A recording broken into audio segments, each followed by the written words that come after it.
So now we're going to do a drill just to see if you are free enough to move on the ground. There's a couple of things that are going to fix you. The unexpected angles, nature of where the knife's going to come in. So that's going to make you want to use your hands and not move your body. The second thing is that it's harder to move on the ground generally than on your feet. And the third thing, that it's a knife coming towards you.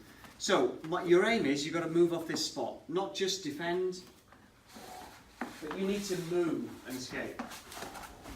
So see if you can change position. Do big movements. Okay, the bigger the better for this. So each time you want to move and change your position. So as a principle, what this is about is, I don't want to just defend and then still be here exactly where he knows I am. I want to move, but make him have to readjust and come again. Or have to reorientate himself. Okay? So try and just get used to the idea of moving. As a concept. The bigger the better.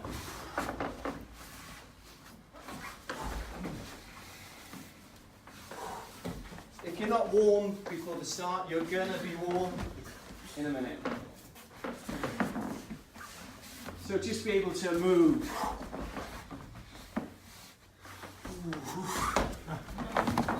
Okay, just be able to be free, okay? Doesn't matter if it looks weird, doesn't quite work, just be free enough to move anywhere, okay? Big movements, go.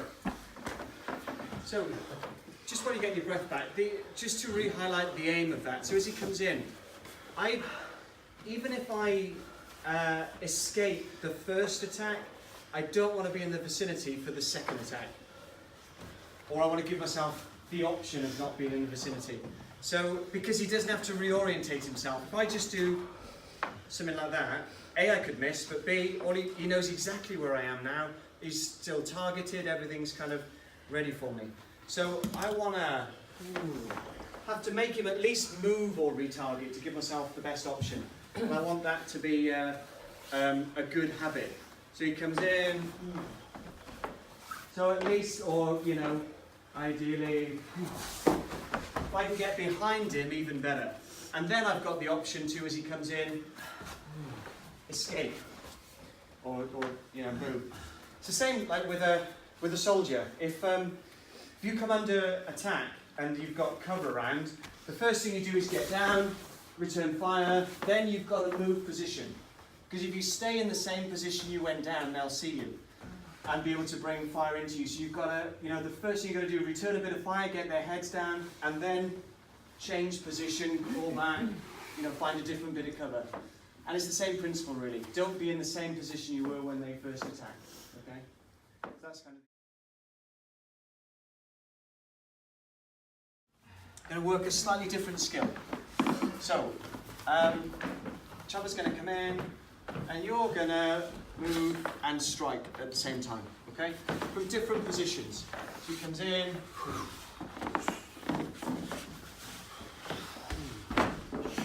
So see if you can parry and move. Parry, move. So use your hands and your feet.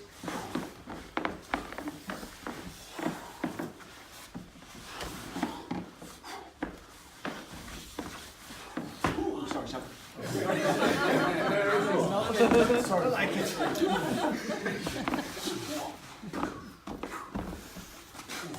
Sorry.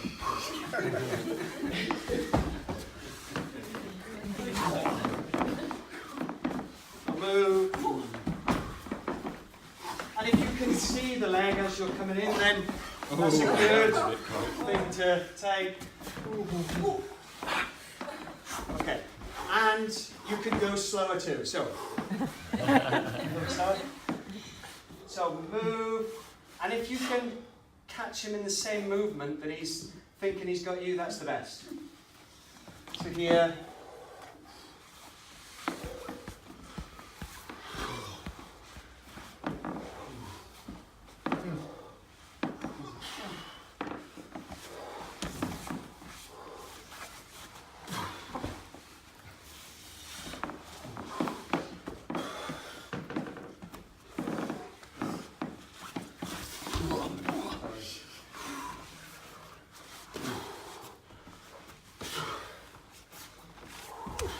So I've still got the same freedom to move that I had with the big movements. I'm just not going fully into them. I'm using that freedom to see, you know, how I can strike. So I'm using that freedom to strike. Using that freedom to strike.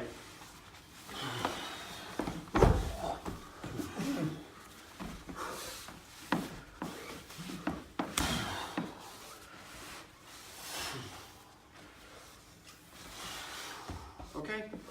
So, that was too much fun. Enjoy. Thanks, Trevor. Okay, so change partners, give it a go. Okay, so this time we're going to add a third skill in. So Maris is going to come in and attack. We're going to move and then use your body weight to immobilise the knife, the hand that's got the knife. And it can be any part. So, you know, legs are useful. Take them down. Feet are useful.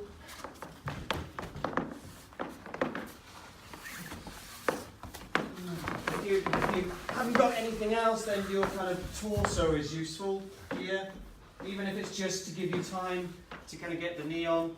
And then here, if really this is the skill I want you to practice, where you know you use your body weight to immobilise. But if then, yeah, if he's not letting go of it, then you could just give him Persuasion. some persuasion. Yeah. So sorry. Yeah, it's all right. But you feel it, right? Especially with the shin bone on the muscles, and you know, especially if you take him down this way and kind of use the knee and those muscles there. Yeah. Because what you want to do when he's got a knife in his hand, his mind is there. That's where his mind is. So if I fight with that, it's tough. But if I can put his mind there instead, and then you know take it, it gives me more option.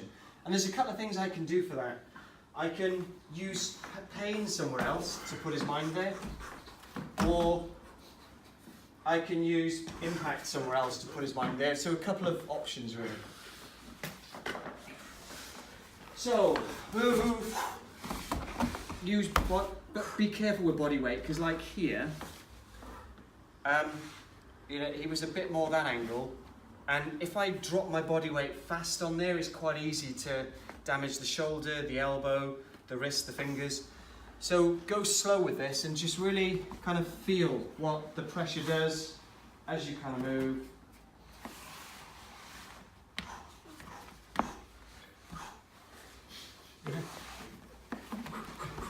Okay. See what works. And of course you can strike there, and then you know, use that pressure, okay? But just kind of figure out where the pressure works. You know, if you've got it there and it doesn't quite work, then kind of move it down a bit. Kind of play and figure out where, yeah. So he'll tell you where the bits are that work. So there is a good one, okay? So you just start to figure it out. And if he's still got the knife, then of course, you know, that one too works. Down on fingers, coming into the thing. Or if you're really stuck, a really good scuff, you know, a heavy scuff with the feet is something that works too. Okay. I won't go on that. Alright, so with a partner, give that a go. The first bit to think about is here, getting out of the way, and then using your body weight to kind of just immobilise him long enough to take the knife. Okay, so just using your body weight, your feet, your knees, your shins, your, you know, it might be there, might be kind of your hip coming in against him, but just enough to put pressure, downward pressure on him to take away his freedom of movement to use the knife. Okay? Alright, Suarez, enjoy.